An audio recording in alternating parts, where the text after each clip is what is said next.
the discernment often won't be intellectual, it'll be visceral. Intellectually, it doesn't make sense. The water's cold, or this, or the job is too hard, or whatever, but you just feel that. And then you get to that quandary of, do I go Einstein, insanity, doing the same thing with the same results, or do you go to endurance? Hey everyone, welcome back. It's Ashley, and today I'm joined by Casey Berman. Casey is a former attorney who walked away from the traditional path of success to build a life that is rooted in clarity, resilience, and authenticity. He is the founder of Leave Law Behind and creator of the unique Genius Framework, which we'll get into today, helping people move from unfulfilling careers into lives that are aligned with who they truly are. And what I appreciate most is that his message extends far beyond career change and into the permission and courage in learning to turn challenges into growth opportunities. So I'm excited for this conversation. Casey, welcome to the podcast. Thanks so much for joining me. Thanks for having me. Love what you're doing. Love your podcast and your energy and just your mission. So Thanks so much. So you are a multipreneur with a very interesting, extensive career, and most notably as an attorney, but you've worked in various industries and held different roles and also help so many people step into alignment through different career transitions, seasons of uncertainty. And I know that that work comes from a personal place through your own lived experience in different ways. And so that's what this podcast is really all about, in our personal journeys and what inspires us to, be doing what we're doing now and who it is that we're becoming along the way. So I want to kick off the conversation there. Take us a bit through your journey and what was the turning point that ultimately led you to step away from law? yeah, it's a loaded question. It's colorful, and I hope to not bore everyone with my life story, but I will tell some stories about it. The endurance is key word. You can have ideas and you can have talent, but it's really, a lot of it is about action. A lot of it, as I teach my kids, grit, resilience, endurance is in there as well, because you're going to get your bumps and your bruises. I'm 51 years old, so I'm an 80s kid. Went to college early 90s, went to law school mid 90s to 99, 96, 99 in San Francisco, where I'm born and raised. And for me, I just didn't even think critically about going to law school. So I want to make this podcast as actionable as possible for people. So for those taking notes at home, really think critically. It doesn't mean over prepare, but go through some questions. Do a little bit of due diligence. Ask your questions to make a career change or life change and so on. And I did. I just went. My buddies were going. I didn't like blood, so I didn't go to medical school. I just went to law school. People had said, you talk, you argue, you debate. In eighth grade, I'm a debater. But 10 years later, is that really what I wanted to do? And so got to law school, had a good undergrad, enjoyed it. Got to law school, it just wasn't for me. Went through it though. I didn't quit. I failed the bar the first time, I passed it again. And then lo and behold, I find my way into a plum legal job, in-house counsel, which is the job almost all attorneys wanted. And it was for a software company in San Francisco in the .com boom, early 2000s. Gummy bears in the kitchen, dogs in the office, all of that. It was a fantastic job. It was great. And I'm very appreciative for it.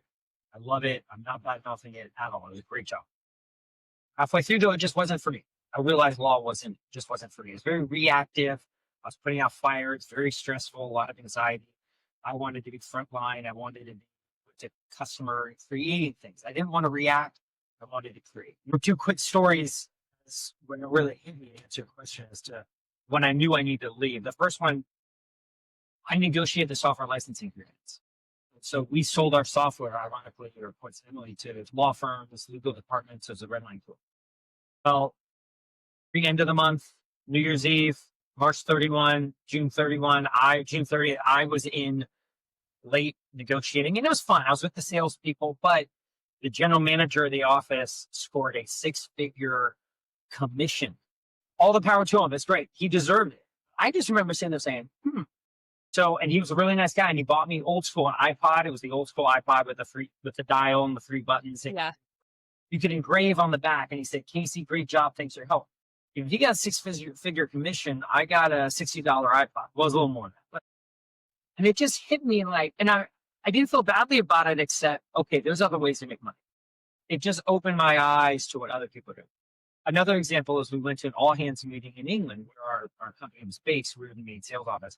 And you had the engineers and the salespeople. We all had name tags. And my name tag said in-house counsel, but it said administration. And no knock on people who do admin out there. I do admin for my company. I get it, but that just wasn't right. So those are two examples. I could have kind of suppressed and said it'll be okay, but those are two that really jumped out at me that I listened and I wrestled with it, but I listened and I said, this role is not going to be a fit for all the perks, in-house counsel, Silicon Valley, general counsel, all of that. Those are two. So I'll stop there, but those are two stories that came to me, examples of how I kind of listened to that in your voice and said, I'm going to move on. I love that. And I love the awareness and intunement with yourself in that way, in that little nudge, because I think oftentimes a lot of us get that, feel that, but then it's that taking of the next step. So what happens at that point when you do notice that, hey, I think there needs to be a change here, and not necessarily having a plan to jump into? Take us through that process. So I'd love to say I was a superstar who acted immediately. Well, I procrastinated and I suppressed it. Not fully suppressed it. I guess it was still there, but and I'm making money and I was getting married in '04 later and, talking to people. But the step I took, so after that admin story, I think it was about another 9 months and then I left. So in the 9 months I procrastinated. I, just didn't think about it and so on. But I also did think about it. I went on informational interviews, which is something I can talk more about, which we do at Leave Law Behind. I researched what it takes to start your own company. I really started thinking through what this would take. I'm getting married in a year and a half. What's a bridge role if I don't find a role right away? And that's where I didn't have a label for it at the time, but I started really fleshing out my unique genius, which are really those skills and strengths and enjoyments that come naturally. Think of it for us sports fans, it's a scouting report for an athlete. And so I started fleshing that out. And I can talk more in a national way about how we do that. So to answer your question, the first step was no step, procrastinate, suppress. But then what I started doing is some real research, thinking through things, just taking some baby steps. My boss didn't know. No one needed to know. I was doing it confidentially, just real dipping my toe, getting coffee chats, tell me about your job, what is this, what is that? And then started going internally to me, like, what is the value that I really provide?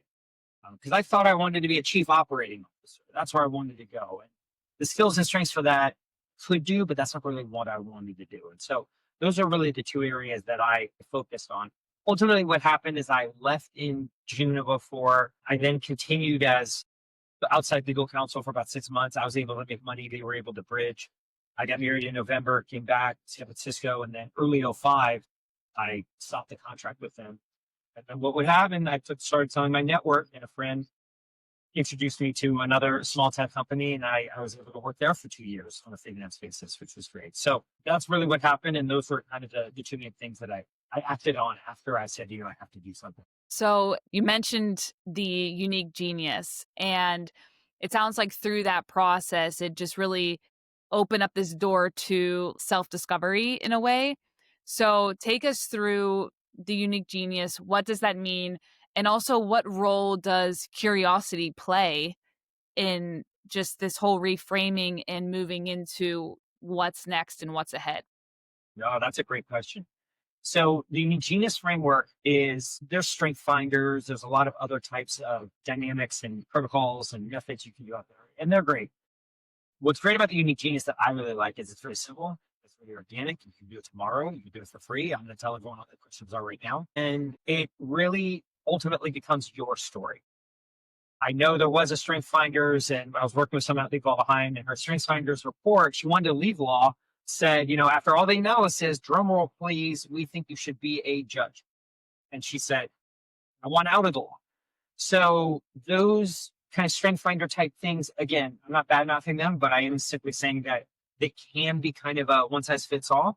So if you really want to focus, the genius process is one that really helps. And there's three main questions. One is, Ask your network, ask friends and family, ask people who've known you. If there's someone out there who thinks it's too woo-woo, don't ask it. And this is a major blocking point for people that leave all behind. They don't want to impose on other people. When you ask these questions to people in your network, they're actually flattered and honored that you asked. I The I first love one that. is, I yeah, love that. Yeah. yeah, I was just gonna say to that point, I think even just asking, I've done this before, but asking your close friends, what are 3 things that you think about me? It sounds a little, like, silly to do it, but they will, and it's been great feedback to that's right. receive because it speaks to, like, just different parts of yourself that you don't really consider. So, not to Ask, interrupt, but no, no, yeah. no. Yeah. Ask work colleagues, ask not just your friends, work colleagues, people who are friends. It's sort of in that first layer friend, third layer friend. You want to get that feeling as to how you do things in different areas, different audiences. But the first one is compliment. What am I good at? And don't get 2 or 3. Try to get 22, 23. Try to get a lot of bullet points. You're going to get things like you, you're great to be around. You listen well. You plan parties. You're great at writing. You're great on video. You can get a bunch of stuff like that. Then then the question is, what advice do you come to me for besides legal advice or accounting advice or whatever? And then the other question is, what have I done or what do I do for free? Now, that's it. Some people may not be able to answer all of them, but they'll be able to answer some. Now you get a huge brainstorm, hopefully, of bullet points. You listen, what some are 2 words, some are 20 words. They may say you're great at putting the IKEA tables together. Now, I'm not saying go do TaskRabbit. What I am saying is unpack that. What does that take? It takes patience. It takes process. Think about unpack what that really means. You're a leader, you give direction, you follow instructions. Or they may say something like, you're the one that plans the parties, or you plan our boy or girl trips that we go away. Well, what does that mean? Right? And they'll say things that are very quantifiable. You listen well, you're easy to talk with, and so on. Gather all of these traits, and then you want to organize them. And now at Leave All Behind, we organize them in 11 buckets, interpersonal, air traffic controller. We have all these different names for kind of different skills, empathetic that they fall into. You can do the same and just see where your traits, just copy and paste, open up a Word or Google Doc, copy and paste it, and see into which bucket these traits fall. Are you moving into the schmoozer networker connector? Are you moving into the behind the scenes air traffic controller, risk manager? Are you moving into the communicator, storyteller? Kind of do what works for it. Well, that's your scouting report. Now, all you want to do is find jobs that call for those skills. So a job out there that may say, we need someone to liaise with cross-functional departments. That's just legit EQ, and can you talk to different types of people? We need people who can storytell and engage audiences. Can you put a story together? And so that's it. And again, we can help you through that. We have a lot of free resources at legalbehind.com that can help you with that, or hire a coach. But that's the unique genius analysis. The way I like to think about it is that these skills and strengths you have are very invisible, very invisible. So you can't really taste listening well. You don't really hear listening well. If someone listens well, you see the results.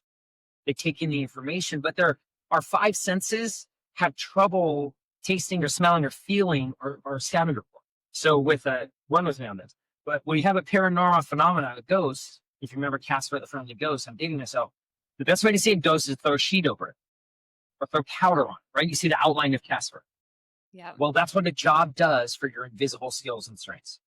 So a podcasting job for Ashley, all that's doing is giving form to your ability to listen, your ability to engage, your ability to all the preparation you do, right? So that's how I sort of think about it, is that a job really gives that shape to these invisible things we call our skills and strengths. But first you need to know where your skills and strengths are to find that right shape. And like with unhappy lawyers, the sheet just doesn't fit. So I'll unpack that. As far as curiosity, you have to be curious to really do this whole process. But nowadays, with AI, with everything so murky, with everything ambiguous as to where things are going next, beyond just politically, will tariffs go up, will they go down, and all of that, where we're going with everything is moving so fast. The ability to be curious, and I would say even have that endurance, because curiosity is only going to open up more questions. It's only going to make you more confused in the beginning, right? So to have that endurance in a way to be curious, to keep going down that path. So I'll stop there. I know I've been talking a lot, but that's the Genius Framework and how we take you through it. And then and I can take you through some more steps, but then also where I see curiosity. Yeah, so good. There's so much to unpack in that and so many points that I want to come back to. The first thing that I really appreciate is and that I think is applicable to everybody, right? I mean, I know a lot of the work that you're doing is with lawyers, but this framework can be applied to anybody in any transition and, career, life, work, whatever it may be. And so I love going beneath the surface because I think a lot of times the conversations I have with peers that may be in a transition or speaking about what it is that they do, it's often that tip of the iceberg, right? Where it's like, if I'm an athlete, right? Well, I'm an athlete, but going underneath that. But what does that mean to be a teammate? And what are those values? What are those traits of a teammate? And that's what I'm really picking up some of those things that you were speaking to or okay, what does it actually mean that what does it take to be an air traffic controller and really looking at that and bringing awareness to self of that. So I think that's a very important point and one I just wanted to emphasize there because oftentimes we can miss that in ourselves. Yeah, I'm good at this thing, but actually it takes active listening, it takes structure, it takes organization. That's So right. I And for people listening, I didn't mean traffic control. If I spoke too quickly, I meant traffic control in air quotes. Chief operating officer, chief of staff, people at a company or an organization who are herding the cats, if you will. But yeah, when you think that air traffic controller type of job, to your point, it's connecting the dots, being calm under pressure, looking ahead a few steps, being able to have the patience to deal with kind of boring stuff, rental agreements, lease agreements, insurance, I mean, going back and forth and just kind of making sure that everyone on the front line is taken care of and can focus on what they do. That's an example. And some people may do that every day and just not realize that one, they even do it, and two, how good they are at it, and three, how much value. Yeah, 100%. And then the other part of that too was that you mentioned just with some job descriptions too. And I want to ask you some questions on that because I think, let's say somebody is looking for a new job, and oftentimes we can be intimidated or maybe not even apply for something because we see a description and we're like, well, what does that really mean? Am I really qualified for that thing? So, can you speak a little bit to that? Let's say for somebody who is in that type of transition and may have a hesitancy to even, apply to something, and maybe they actually could be a very fit candidate for that role. Yeah, great question. So, what you do when you read, I've been doing this for years. When you read a job description, first of all, job descriptions are horribly written. Just 1 out of 10 is written in common language, which if you find that, that's great. There's a lot of commas, there's a lot of phrases. So this is what lawyers do when they're editing a document and kind of understanding it. But literally take it not sentence by sentence, but phrase by phrase, go comma by comma, because they'll list out a bunch of things. And so you want to, what was written in the first line might apply to the fourth line because there's all this stuff in the middle. So you want to break it out or throw it into ChatGPT if you use ChatGPT and have ChatGPT give it to you in plain English. So that's one way to kind of understand it. What I really want you to focus on, to your point, Ashley, focus on the day-to-day responsibilities. That's it. Just focus on that. The unique genius exercise you did, are you a schmoozer? Are you a air traffic controller? Are you all of this? Does it fit the day-to-day, responsibilities? If not, don't do it. Don't do it. Like, do you even enjoy it? Will you see it?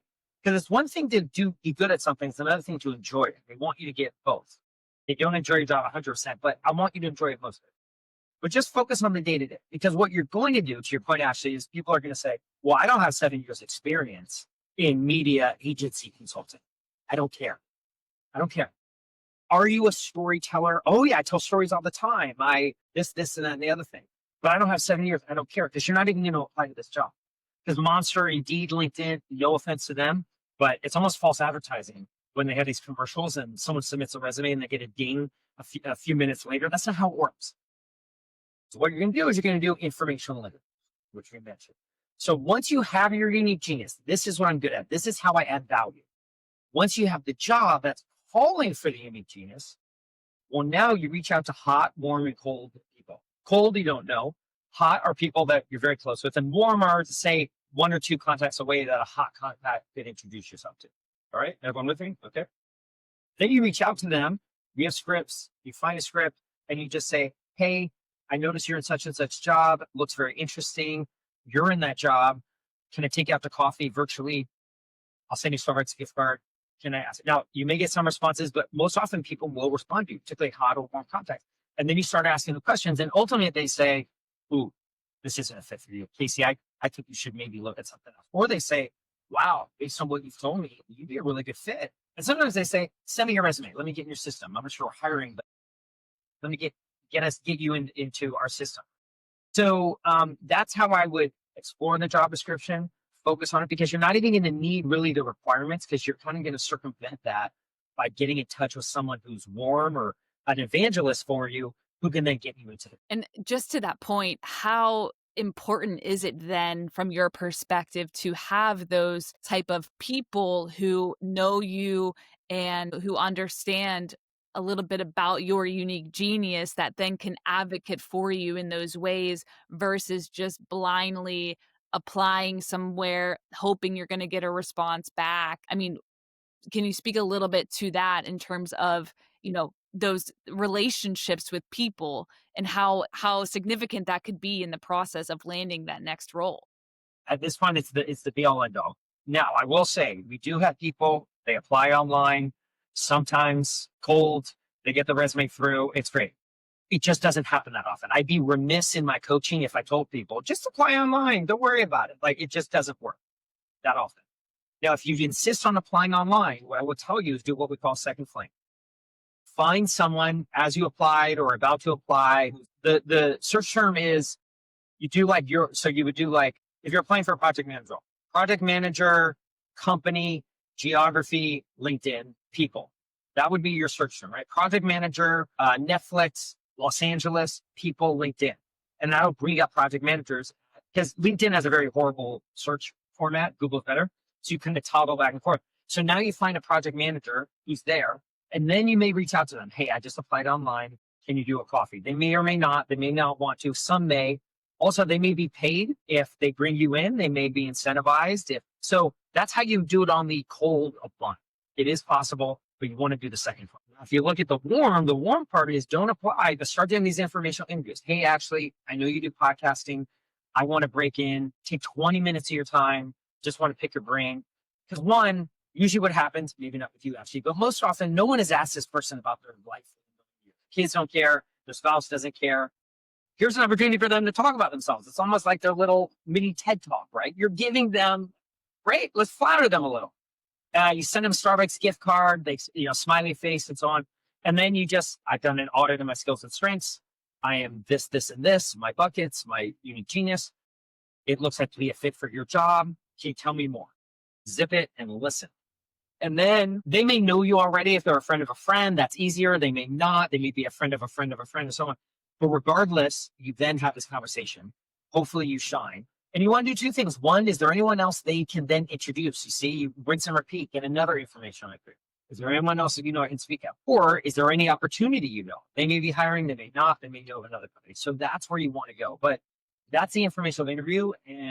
But to your point, it is extremely essential to find someone who's warm or hot. The great thing is, even if you meet someone who's cold, if you get them on the call and you shine, all of a sudden that cold stranger is now a warm evangelist just within 30 minutes. So it can totally happen. But very important to bring you into that company, introduce you to new people, or introduce you to jobs.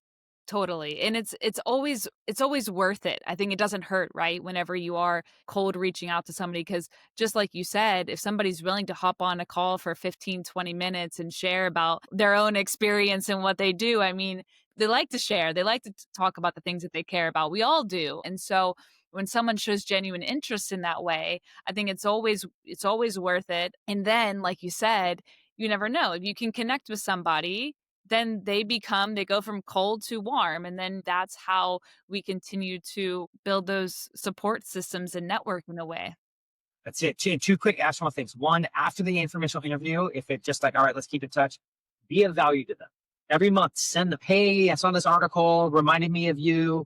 Hey, I noticed you're I have a friend in Los Angeles. If you're ever there, I can make it." Be of value. That'll totally help. The other thing is, in the beginning of the informational interview, Be very to the point. One is, for the first thing you have to say is, thank you so much, happy new year, happy whatever. How much time do you have? Because Mm. you want to know how much time just from how many questions you can ask, but you also want to show them you're sensitive to how much time do I have? Oh, you have a hard stop in 30 minutes. Okay. So that's really 25 minutes, right? Like, so Yeah. you want to be sensitive. And then the thing you want to say is great. And then you want to have your pitch down, which is, if anyone wants to copy this, hi, Ashley. Again, my name is Casey. We know each other through this, or I sent you that cold email on LinkedIn. Thank you so much. Real quickly, I've done an audit of my skills and strengths. I'm a blank looking to move into career, and I've done an audit of my skills and strengths. It sounds very serious. And I've realized I'm good at communicating, storytelling, and schmoozing and networking. So a business development role is kind of on my radar. I'm just doing some due diligence and checking things out now. You're in business development, Ashley, and seems like you're doing really well. I just want to pick your brain to see if my skills are a fit. If not, where can you direct me? So anyway, Ashley, that's enough about me. I really just want to ask you, what's it like being biz dev? So make that your Mm. own, but you really give them in 30 seconds why you're even on the call. You're serious. You've done an audit, like you're doing real research here. And then you say why you're talking to them, because you're in the job I think I want. I'm here to learn more. I love that. And you're just giving them the space to, I think this is so interesting is whenever I give somebody the space to just share whatever they want to share, somehow all of a sudden I'm the best person to talk to because they just get to talk, right? So they like me more because I'm just sitting there and listening to them talk. And I think there's a psychological thing to that where it's like, okay, if you just give somebody the space to talk, you're going to earn their favor a little bit. 100%, 100%. And if you show up with your act together and that spiel, like if you don't waste the time, well, I think, and then I this. If you just get right to it and you're positive, don't be negative. I hate being a lawyer, so I want to talk. No, don't go there. If they have lawyer friends or they understand or their dad was a lawyer and they hate it, okay, maybe. But otherwise, just law's been great. But I want to move on to something else now, career stage 2.0. But when they see that you have your together in that initial 14 seconds, 24 seconds, just opens up credibility. And then to your point, actually, they get to talk and they get to talk about themselves and they get to be a hero and you ask them questions and guidance. And then you want to end it with, all right, I want to let you get back to your office. By the way, is there anyone else I could speak with? And then see what they say. Maybe they say send a resume. Maybe they say no. Maybe they say let me think about it. Then you can follow up. Another thing is if they're hesitant to give you contacts, you can say, look, can I just go through your LinkedIn and see some people? And I'll send you the names. You don't make an intro, or can I just use your name? Find ways to grease it a bit to accelerate it. But yeah, you have a great conversation and you shine and you're an ear for them to talk. From your experience in coaching individuals through this process, what are some of the things that you have, and not you per se, but I guess that the clients that you've worked with, people that you've worked with through transition, through change, that are finding and discovering their own unique genius, has there been anything that they have shared just through this process with you that has been surprising to them, that they have learned about themselves, or something maybe that, hey, they thought they were going to go down this path because of X, Y, and Z, and then going through this discovery process, they realize, wait, maybe, I can do something different that is also Yeah. aligned with who it is I am. Usually what happens, particularly with lawyers who are very risk averse, who their identity is tied to being a lawyer, they don't even have a non-law path that Mm. they have in mind. So I was just talking to someone and he said, we got behind. So you like help people lateral, move from one firm to another, or you help a junior attorney move to be part. I said, no. They leave law. Yeah.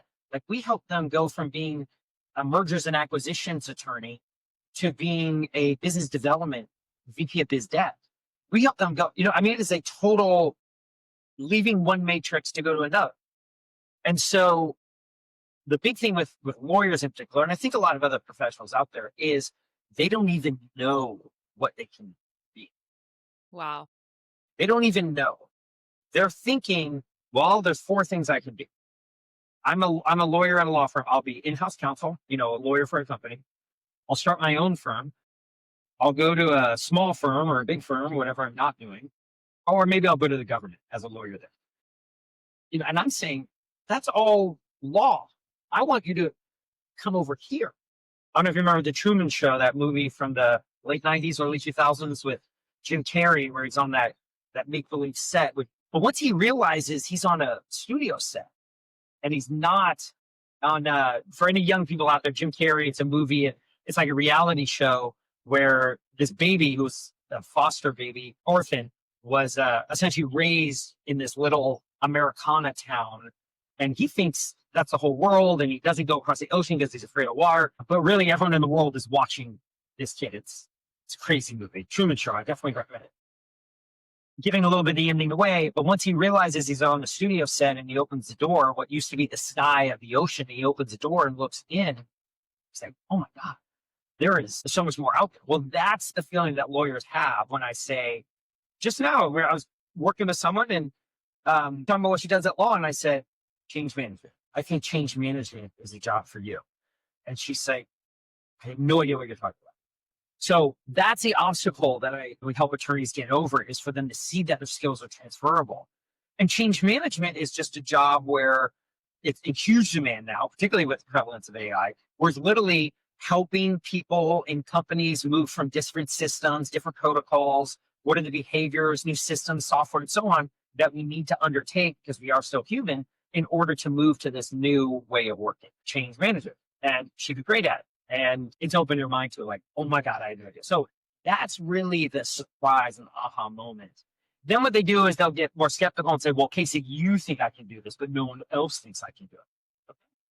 Let's put your resume together. Let's start writing it. And then they go on an informational interview, and someone not named Casey says, you good for this? Confidence goes through the roof.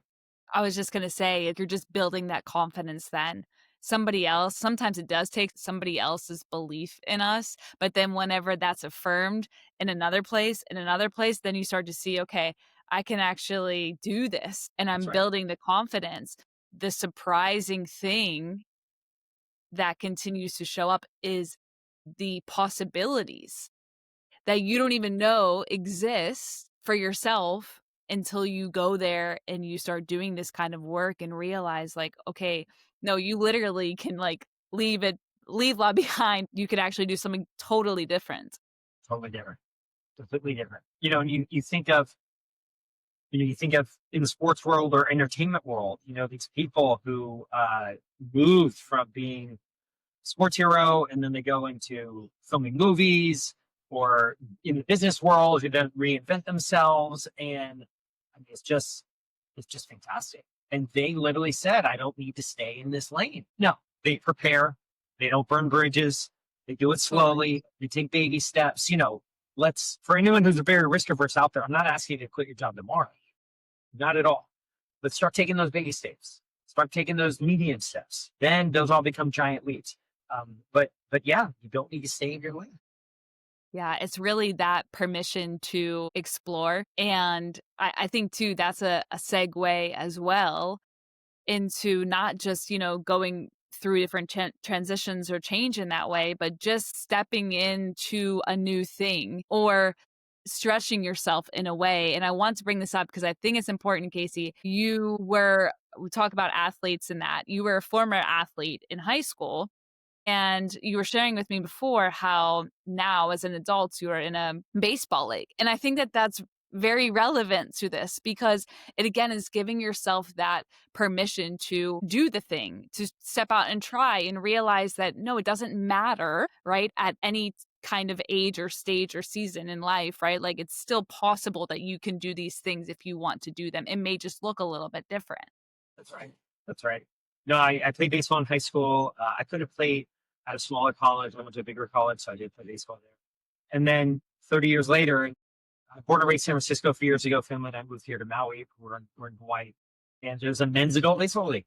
And so just sort of walked onto a team and saw them and started playing. And I'm not the best player on the team, those guys who are 25 years younger than I am, but I've held my own. I've stayed in good shape. And I'm learning a lot. I definitely see, these guys play college ball, they play independent ball. There's even guys from the majors there. Like, they know the game a lot better than I do. I'm still not as well a student as they are, but I contribute. But I think the biggest accomplishment for me was literally just joining the team and going Mm. out there and playing with the uniforms. We play in a stadium. It's a big deal. And just going out there and not with they keep statistics, but just not worrying too much about it. I did it. I did. My high school fears would come back. Old high school coach. It's also just still going out there, having that endurance to just go out there and have that amnesia when you make a mistake and move on to the next inning. So it's been a lot of fun. It's been a great way to stay in shape. A great group of guys. So it's I've enjoyed it, and I've been able to really sort of reflect on the fact of an athlete. It's also just not being in shape. It's being a good teammate. It's having the right energy. It's riding the emotions of a season, right? So no, but it's been a great experience. There's a message there, right? There's a tie, there's a connection between transitions and really knowing yourself and the self-discovery process and, your unique genius. So what would you say for somebody in that way, who may have a nudge, right? Maybe want to try something new, maybe don't know, but just the message and just taking that step and getting out there. You want to, first of all, there may be a good reason not to get out there. Time, something may take up too much time. I mean, if you're thinking, well, I want to dedicate time with my family, or do I want to go play baseball, or do I want to go do this? I mean, there are definitely real reasons to not go do something. So as much as the feel good and the spiritual speakers and motivational speakers want to say, sometimes maybe stick with what you're doing just because there is an investment, and you do want to make, particularly when you get to be older, you do want to make. There's only so much time in the day. And you don't want to spread yourself too thin. So saying no is sometimes the right answer.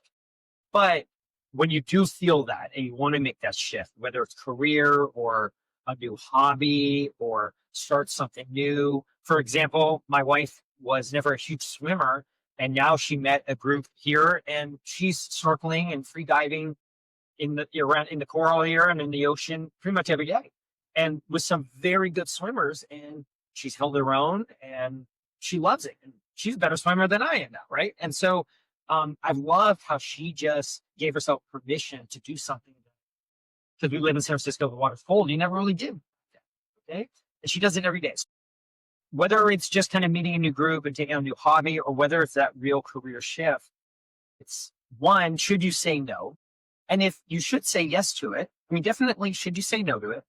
Now, if you should say yes to it, then it's really just take the baby step. Go do an informational interview, go to the first meeting, go meet the folks. And there's going to be that initial thing where no one knows you, like I showed up at my first baseball game. I didn't have the uniform. I had these old sweatpants. I looked like an old dad who didn't know what he was doing, but I BS my way in, and we were talking and joking, and you just make friends and so on. So you're going to have those uncomfortable moments, but they don't last that long. And just take a baby step. You don't need to burn bridges. Just take that small step and gather it, because as you gain more information, discover your due diligence if you're a lawyer, or just preparation if you're everybody else, you then become more confident. And then you realize, should I go back to no? Is this not for me? Like I tried golfing and tried some other things here, and I'm like, you know what? I'm just not into this sport. I'm not going to make this my hobby, and I'm okay with that, right? Yeah, I think that's important too, because the discernment comes then. The more confidence that you're gaining, the more that you're going through it, then you have that discernment to decide, whether or not to step into this, or to say yes, or to say no, like you were saying earlier, where it might not be the best decision. But the more then that you're practicing and you're gaining that self-awareness, you're going to also develop the discernment as well. That's going to be key in those next steps. And that discernment often won't. I love that word. It's a great point you bring up. The discernment often won't be intellectual. It'll be visceral. You'll feel, why am I still doing this? Intellectually, it doesn't make sense. The water's cold, or this, or the job is too hard, or whatever. But you just feel that. And then you get to that quandary of, do I go Einstein, insanity, doing the same thing with the same results? That's insanity. Or do you go to endurance? I'm just going to stick with this, because I heard someone say, I'm not on a day or a month or a year long play. I'm on a decade's play. Like I'm working long term. Right. And so that's where that discernment is. But I think going back to the original story about how I left the law, would encourage everyone to not focus on intellectually, does this make sense, but is there a magnet? And I just can't help but continue to pursue this. Now the intellect may come in and guide it and pressure tested, and are you being, because some passions should remain hobbies and some passions should just remain passions. But really, it's that mix, intellectual and visceral, but the discernment, I think in the beginning, follow that emotion. Yeah, it goes back to the top of the conversation, and when you first decided to make the change, and it was that internal nudge that you felt. And I love that you bring that up again, because it's important to pay attention to it. It's not there for nothing. And so combining that with everything else, but definitely tuning into that, I think matters. So I appreciate you sharing that. No, exactly. It's some of the sometimes I'll go for a walk, I'll walk my dog, I'll listen to just some music that without words, so I'm not following the words, and then you just want to open up. What is going on there? What could this be? I don't usually don't find the answers, but just asking the question seems to release it from. Yes, the questions. I love that, because sometimes we don't have the answers.